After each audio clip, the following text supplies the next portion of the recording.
Hi there and welcome to the Press Gallery, Edmonton Journal's politics podcast, the Honeymooners edition. It is Thursday, September 25th, and my name is Sarah O'Donnell. I'm an editorial writer with the Journal, and I've actually been out of the province for most of the week on work-related matters in Mobile, Alabama. So here to catch me up on what has been going on in Alberta politics in my absence are Provincial Affairs columnist Graham Thompson. Hi, Sarah. You sound so happy to see me back, Graham. Hi, Sarah. Better, thank you. City columnist Paula Simons. Hello, Sarah. I'm so happy that you're back. Thank you. And health writer Keith Gerine. How's it going? Good, thank you. So we called this the honeymoon edition because Premier Jim Prentice and his new cabinet are, in theory at least, in their honeymoon phase with voters. But as anyone who's ever been on a honeymoon can tell you, they can have their rocky moments. Today, we want to look at some of the issues that Prentice and his cabinet colleagues have tackled this week.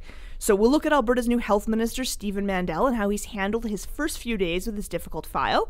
And we'll talk about the government's latest dust-up with Privacy Commissioner Jill Clayton. Ooh, I can't wait to hear about this. And we'll discuss Prentice's new accountability policy, which he unveiled this Wednesday. And then perhaps we'll place our bets exactly when and where the Premier is going to call those by-elections. I think we have a bit more information on that now. Let's start with Prentice's new accountability pledge. What exactly did he promise when he announced his policy about integrity and patronage this week? Yeah, this is his latest announcement. It's been one a day for the last week and a half now. He's doing one a day for we don't know how long. He's promising. It's just like the vitamins. Something wholesome and nutritious every day. Ooh. One a day keeps the opposition away. At the accountability, he's talking about, for example, extending the cooling off period for retiring senior ministers and senior civil servants, political staff, to 1 year from 6 months.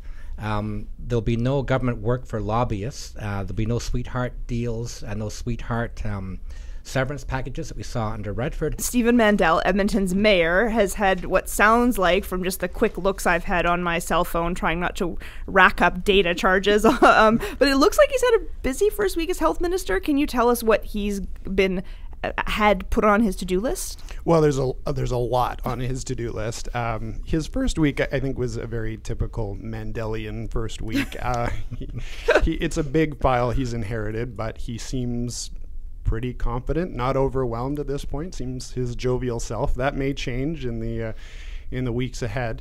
I think the first week it could probably be characterized as him sort of going after the low-hanging fruit, if you will, some of the issues that are a political problem for the Tories. Do you think the by-election for in Edmonton Whitemud will be about what Mandel has done so far as health minister, or will it be about a referendum on him as mayor?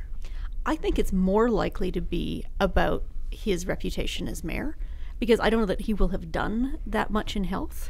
Swatting a lot of flies. Swatting a lot of flies, you know. I mean, yeah. And I think that, although I was surprised that Prentice gave him health initially, I think probably politically that was quite astute, because I think Edmonton Whitemud is it's also a riding that's gone Liberal in the past. And so, Michael Percy was the representative for Whitemud. Percy Wickman was the representative for Whitemud.